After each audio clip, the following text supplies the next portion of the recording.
Gagi, effective nga yung XP Atlas guys. Yung ginamit ni Idol Sanford sa MPL. Ayan, pinartnera namin ng Mid Badang tsaka Rom Kaja. Ayan, shoutout din sa mga nakalaban namin guys. 200 to 300 star tong mga to. Actually, gumana nga to nung ginamit ni Idol Sanford Kumbaga, nalugi lang talaga sila nung huling clash guys. Nung tatapusin na nila yung game sa Falcons. So, kung itatry nyo tong XP Atlas guys, depende pala sa rotation to. Kumbaga, kailangan ma-rotate ka talaga dito. Kaya yung emblem na ginamit ko, 2 boots. Naka-support emblem ako guys. Tapos, yung QC Blast. Pag clear mo sa lane guys, kailangan umiikot ka na kagad sa mid o kaya paglabas ng turtle. Ang duga nga na na-discover namin combo dito guys. So, Atlas, Badang, Kaja. Wala talaga mabubuhay sa kalaban Wala nagawa yung mga 200 to 300 star par. 500 star na kasi si Zed guys, kaya palo yung mga kalaban Tapos kung mag-XP Atlas kayo guys, sa itemization naman, yung usual na item lang pag nagtatang kayo kay Atlas. Tapos kung magdodomi kayo guys, magsabi kayo para hindi sayang yung slot. Para isa lang naka-anti-heal sa inyo. Pero depende kasi ito situational naman kasi yung item guys Basic lang yung route ni Atlas guys. Pag nasa XP, pag clear, dalaw ka agad. Tsaka kaya ka rin naka-2 boots na emblem guys. Kasi yun yung purpose nun. Para dalaw ka ng dalaw, mabilis ka makarespo. Saka ganun lang din ginagawa ni Sanford yun Panoorin nyo guys. Yung XP Atlas ni Sanford. Ganun lang din ginagawa niya. Pag clear niya, dumadalaw ka agad siya. Ayun pag clear, dalaw ka agad boss.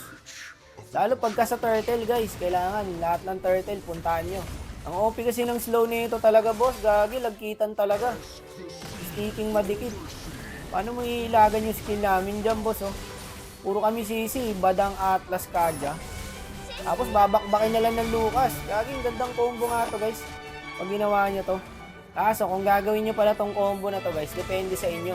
Kung sino mauunang sumit. Ang ginagawa ko kasi dito, pinapauna ko yung Kaja guys Ayun tsaka kami papasok ng Badang. Ang duga nga ng combo na to pre, tignan yung mangyayari dyan sa Barats. Parang nakatapak ng Echas yung Barats pre, ang hirap gumalaw Kita nyo guys, low ni Atlas, nakap nung Kaja. Putik na yan, tas suntok ni Badang. Sabi, walang galawan talaga yung Barracks pre. Mauuso to guys, itong XP Atlas. Kaso depende na lang sa mga may isip na combo in the future.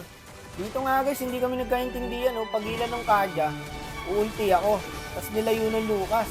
Pero hindi pa rin nakawala pre, kasi sa second skin ng Badang Walang yung combo na naisip namin guys. Di ka talaga bubuhayin. Pumasok pa yung Lucas. Loko, patay yata siya. Tulungan na lang natin, boss. Ayan, pumasok din yung Kaja, Ito ang tinatawag na teamwork.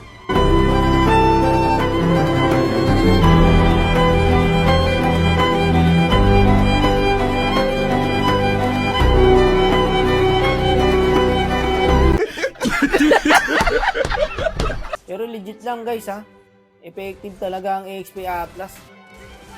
Lalo pag may Kaja, sarap. Mag-set. Tignan mo, hintayin mo lang yung set ng Kaja Saka ka pumalo up.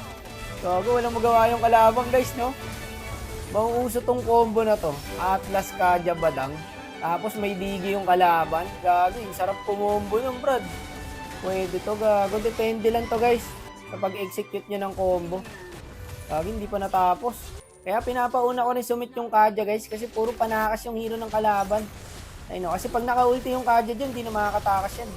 Gagi, nakain ako. Lapit mo ako sa kampi mo. Nice one. Ang ganda ng combo namin ng Barracks pre. Easy set. Mauuso to guys. Ma-appreciate nyo to gagi legit. Itong XP Atlas. Saka ang laki ng ambag na nabibigay niya guys sa team fight. Gagi, OP masyado guys. Gawin nyo to. Legit lang. Effective. Maganda naman yung resulta guys. Saka marami naman pwedeng i-combo kay Atlas. Pag nasa XP siya. Pero depende pa rin sa inyo to guys. Ayun nga, mga 200 to 300 star, wala nagawa